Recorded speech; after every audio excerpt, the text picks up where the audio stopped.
Hey everybody, welcome to the QB School Show. Locked in, a little Monday night, a little later Monday night live stream. Excited for this one. Let me know how I sound. You know the drill. Hit me with your favorite emoji. Let me know where you're checking in from, and we will get this thing locked and loaded. Hopefully the sound's good because I'm talking to myself. Man, dropping 73 for the Golden Horseshoe. Plans, no doubt. That's a lot. 7 spot. Man, I don't know. I don't know much about dropping 7 spots. That's serious business right there. You're absolutely right. We got some familiar faces in the house. Eric, appreciate it. Saw Z checking in earlier. Let me know where everybody's coming in, how it's going. It's almost that time. In San Diego, Slam Diego. Oh man, I turned my GIFs off. Hold up. Boom. That's probably too many. All right, we're gonna go GIFless today. Amateur hour over here. Ricky. Jack, another Justin Fields video is definitely on the way. We got George checking in from Mexico. Love it. Yeah, I don't know about the Zags. Oh, yeah. Coach Barella checking in from Utah. Love it. First time live. Welcome. Welcome, welcome. Normally I would like hit an emoji thing, but we're having user error over here. Love it. Got all these new faces checking in tonight. Hit me with some of your questions. We will get this thing going. I'm not going to lie. This is not going to be a long one. Just wanted to make sure I'm keeping the Monday evening live tradition alive.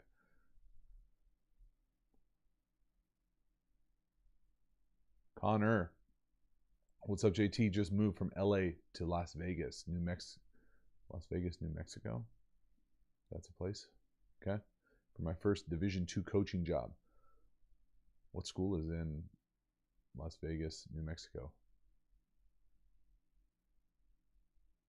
Chris, what's good? Angel, I saw your video about play action. I think Aaron Rodgers fakes are beautiful to watch. Agree. He's been one of the best for a long, long time. Mike McCarthy probably got him going early and right on that stuff. Oh, man, we got some air raid. George Riviera wants to talk some run game. You think this is run school? No. We can talk a little run game. I'm not anti-run game. Could you talk about outside zone or zone run schemes? Sure. What would you like to know? There are people that are much better at, I think, the run game than I am. So this would, there are only so many aspects that I would be able to kind of do it service in this space. And the outside zone is probably not one of those spaces for me. We're a little bit more inside zone, wide zone, what we do and teach at the high school level. Outside zone to me is like stretch, really trying to get to the edge. It's almost like a different animal in my mind. Shane, ayo. All right, we're going to try something. I'm going to warn you real quick that it's going to be messy for like 30 seconds. But I want to get the emojis back in this thing, but they're all going to pop up until I take them off with the codes. So bear with me for a hot second. Boom. Boom. Boom. Nope. Nope. Nope. Nope. Nope. Close. Close. This is like a little tour for you guys. Oh. And we're back, baby. Let's go. AGM 8. I can't stop imagining Mac Jones with Shanahan. Really? I don't know. He seems like, I don't know. Is that what people are saying? I've been living under a rock here for a few weeks out here with high school football world. To me, I don't think of him as like, I think of Shanahan wide zone stuff. The zone stuff is like the keepers, the play actions, that type of stuff where you're moving him, the movement stuff, and that just doesn't. I'm sure he would be fine in that. I just don't necessarily know if I think of like, Jake Plummer or like, even like Jay Cutler, like that type of like movement on the run type with Mac Jones. But maybe he's faster than I think.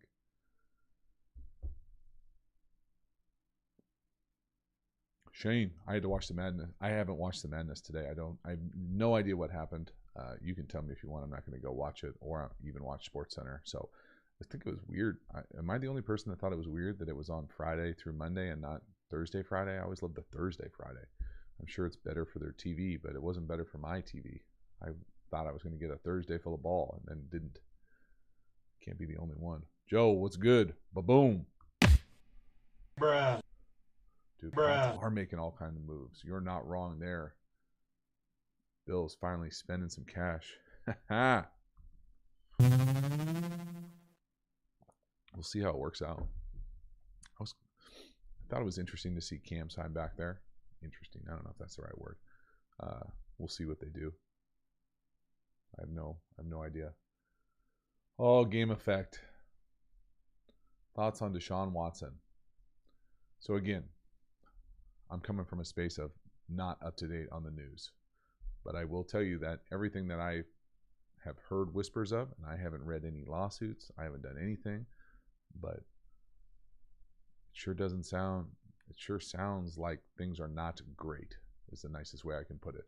I have a hard time not always siding on the side of the accusers during these types of things. I know that's probably not the right way to say it in this country as far as innocent till proven guilty, but as far as believing in women who claim to be abused, I think it's just my default position, just my own self. Sure seems like there's a lot. I don't know. I feel like I'm already speculating, but if it's true, I'm not even going to say that. I just sad, bizarre, crazy, disgusting. We'll see what happens. Crazy. Man, we're all over the place. We got Mike linebacker talks. We got Bengals talks. We got Ravens talks. Gotta get this thing locked in here. Chris Canna talking Kyle Shanahan passing concepts. I don't know. I've never been around Shanahan. I think it's some variation of original West Coast roots with kind of a modern twist. I know that there are Shanahan playbooks floating around out there, so if you're interested, I think Mr. Google can help you out. Oh man, Nick, what quarterback are the Jets going to take at 2? That is the question, isn't it? I don't know if I have a strong opinion. I don't know if I'd want to be making that decision. I'll be honest with you.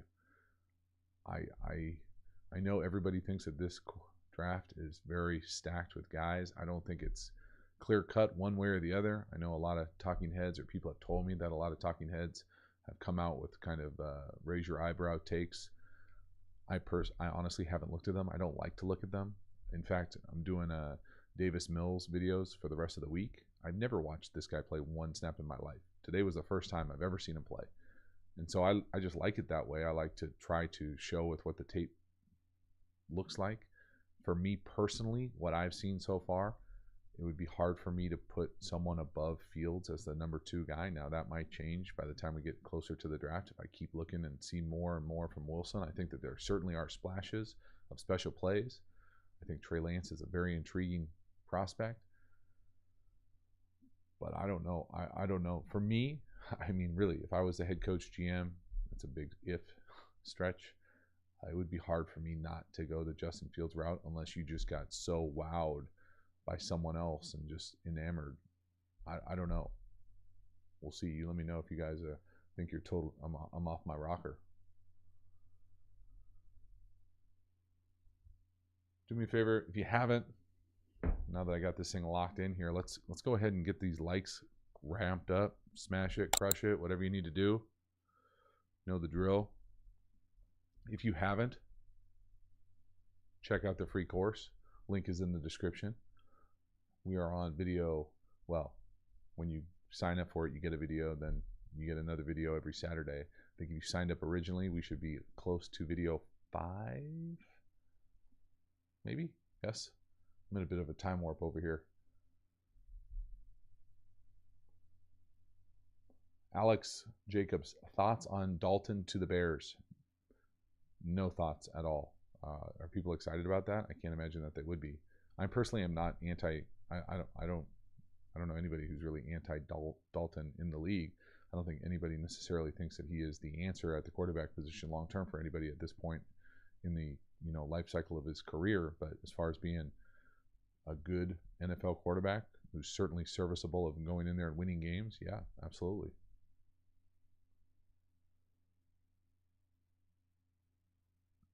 Jackson, there's no way that I answer that question.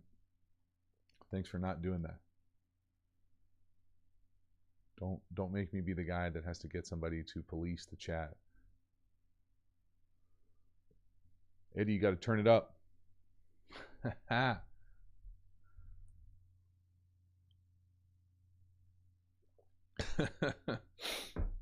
See you with the rifle talk. Bruh. I like it. I need to watch that movie again. Dang it. You know what else? Easter is what? Not this weekend. Next weekend. Next Monday night. White Russian. Before the White Russian season is over, must have White Russian on this channel. Must. Talked about it for too long not to make it happen. Watch this. Let me see if I can do this real quick. This will be fun.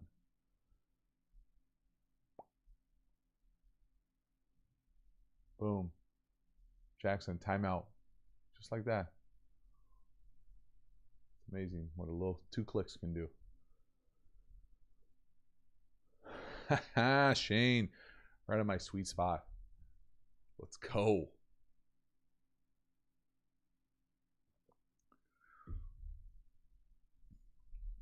Okay, Robert, let's see what you got here.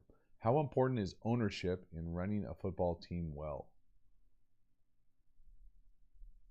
I think it's very important. I don't think you see teams consistently win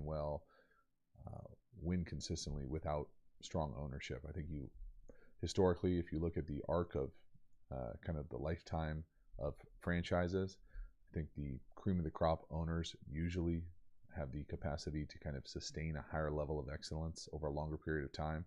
Doesn't mean that there won't be, some one-off miracles. But as far as the consistency of what an organization looks like, I absolutely think it starts with the ownership. Obviously trickles down from there, but can also trickle up when you get to the certain stretch of where you are in the organization. But as far as setting the tone, absolutely ownership, GM, whoever, actually not even GM, owner, and then whoever's the football decision maker. Boom. Uh-oh.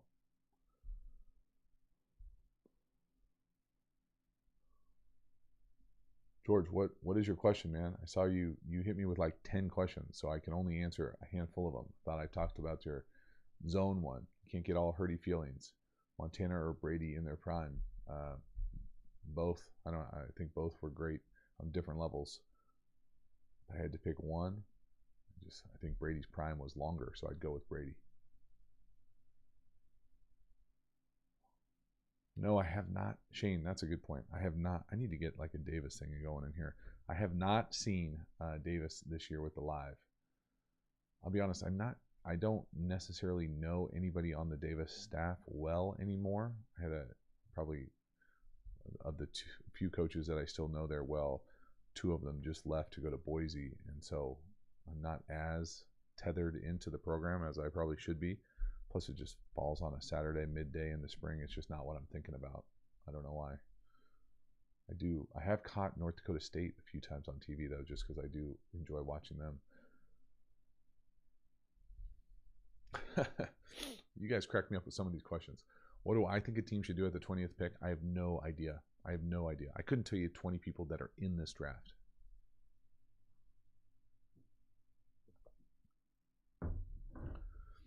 All right, let's see if we can get like some quarterback specific questions, not necessarily like, what do I think your favorite team will do, or what do I think, of X quarterback. What about some quarterbacking decisions like the verb? Here we go. Dantrell Kelly. What's up, coach? Any favorite passing concepts out of empty, preferably 4x1? Thank you. That's a good question. I think if you're in 7-on-7, you can always hit them with the deadly 5 verticals. I like running we do a variation of like Haas Y Juke out of 4x1. We do a variation of all hitch. We do a variation of like air raid 618 wheel. I think what else? I personally like quads. I probably don't get to it as much as we would like to, just because it's not an easy thing to get into. I always feel like it's almost like it's not just in our normal wheelhouse of 2x2, 3x1. I'd probably be a better play caller doing it, but sometimes I think it's just easy to spread them out and throw a hitch, get a completion, or spread them out, take a shot, spread them out, run like some variation of smash. And instead of having the normal check down from the back, we'll have the check down from like the number 3 or the number 4 and get like a middle field read with the number 3. So different ways to use the same concept, same reads for the quarterback, but just make it look different to the defense.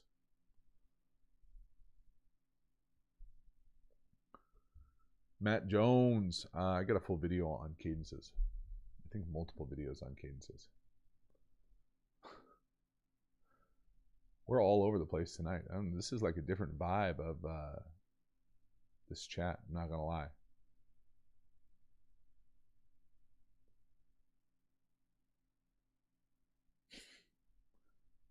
Kids Avner.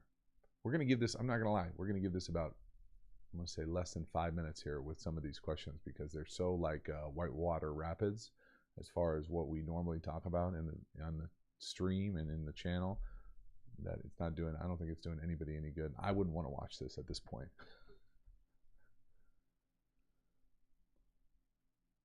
Ricky Martin, would you train one-on-one a college QB if you wanted? No, that's not what I do. There are a lot of people that do that really well already. Dantrell, what'd you have? You went go route, post, 10-yard in, under drag, backside. It was money. All right. It seems like a lot of guys running in the same direction, but okay.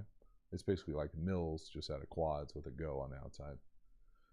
I like that because, well, if they're not going to adjust, if the defense isn't going to adjust where their best coverage people are, it's an easy way to get your good receivers on their linebacker types or safety types now. But if they are going to adjust like that, and you have backs or tight ends that can really run, you can move them out wide and then you can take advantage of that as well.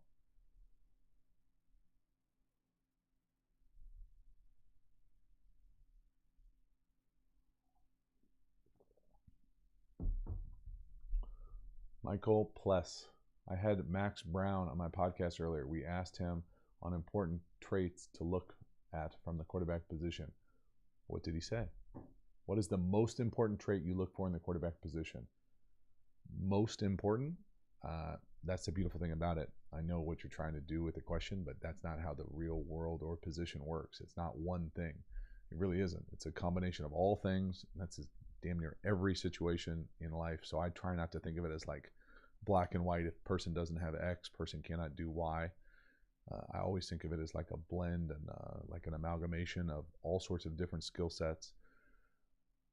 But because you asked the question, I will try to give an answer. I would think the one thing that you must have, and if you don't have it, you can't play, and I think you can get stronger at it, but you can't necessarily develop it from zero, is just arm speed. If you don't have the ability at some point to generate enough velocity to throw every throw that you need to have, you can play quarterback at lower levels, but you can't play quarterback at a high level very well, very long. If you can't make, you don't have to make, I shouldn't say, you have to at least be able to make all the throws. You don't have to be, I was never a guy who had like a howitzer back there, but if I had to drive the ball to the field, could do it. Theoretically, if it was 72 and sunny. That type of vibe. If you don't have the arm speed to do it, you just can't do it.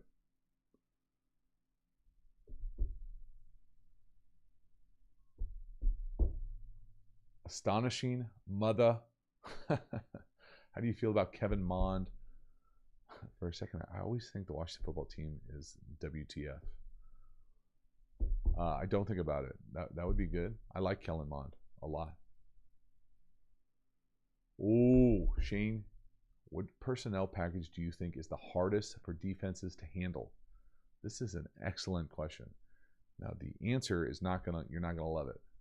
For me, it is always going to be your best 11, whatever that looks like, or really your best, 6 perimeter skill players.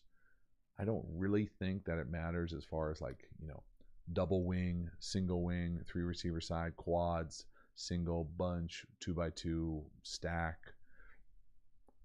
Like, I mean, if you do it enough, everybody's going to have enough time to adjust. I think it helps to be able to be multiple.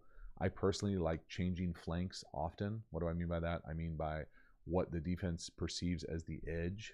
So single receiver, 2 receivers, 2 receiver squeeze, 2 receiver tight, 2 receiver stacked, 2 receiver flopped, second inside receiver on the ball, 3 receivers, bunch, wide bunch, motion to bunch, shift to bunch, fast 3 motion, fast 4 motion, unbalanced line.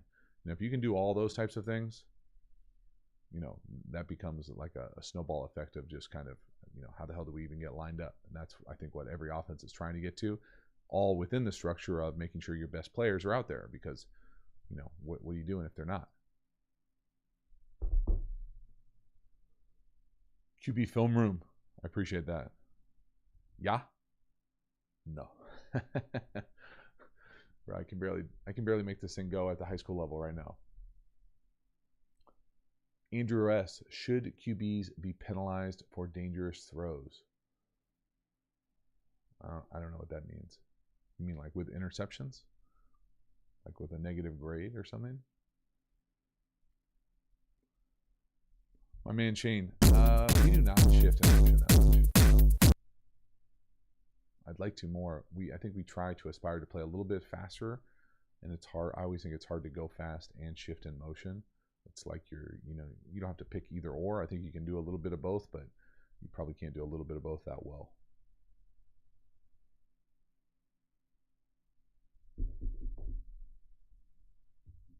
Man. He means hospital throws. Oh, yeah, yes. Then yes, he should be penalized for that.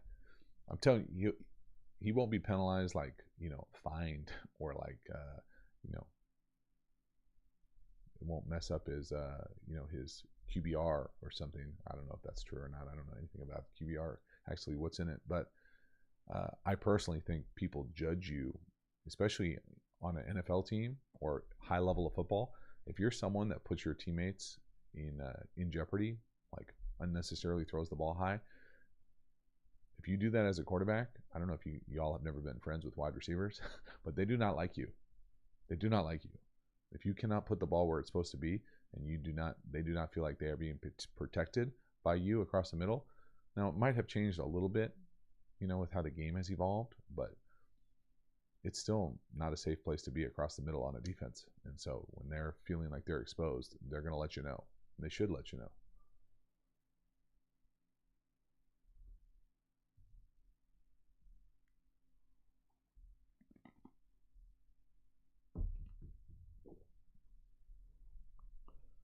All right, let's see what else we got here. A couple more.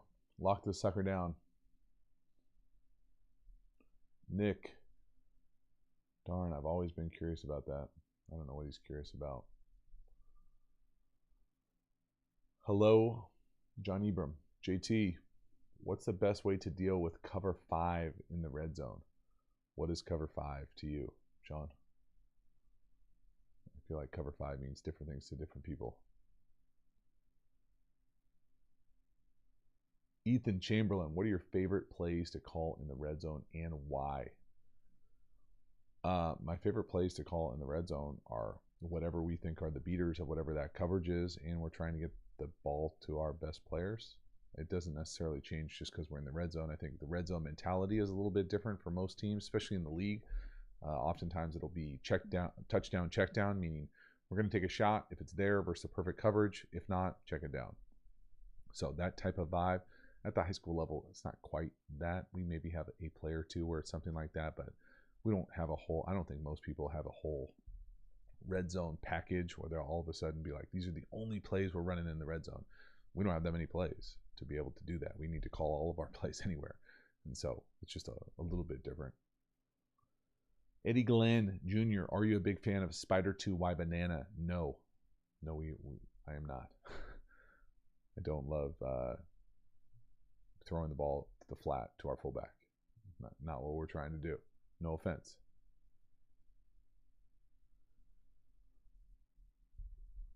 All right, let's get one last one here. Then I need to edit a video for tomorrow. Bruh. Bruh.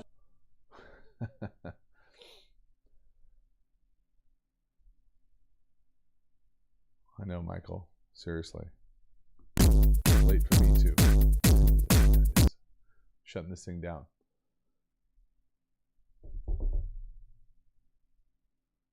Let's get one more here. Sam, have some passing concepts truly been phased out? Or do staples of playbooks typically remain effective year to year? I think passing concepts definitely get phased out. I think it depends on a number of things. I think it can, if you're playing the same coaches, same programs year after year, they're going to get an opportunity to know what you like in certain situations. And so offenses evolve, defenses evolve. Things are a little bit cyclical in that regard. But certain plays, like, things that were staples back in the day when I was playing, like Fox 2, XY hook or XY hook, off 7-man play action, teams don't really run that anymore. Or Scat Hank, I make fun of teams when they run that now. Or just like, even like, Dragon Lion, you'll see it sometimes. But those are dinosaur plays. There are better ways to do those types of concepts now, whether they're tethered to RPOs, tethered to empty calls, tethered to different personnel groups, as opposed to just lining up in 11 and doing that, or lining up in old school 21I and running XY hook. Like, you just don't do it anymore because there are better things to do. Offense has evolved. So yes, I think things can evolve out.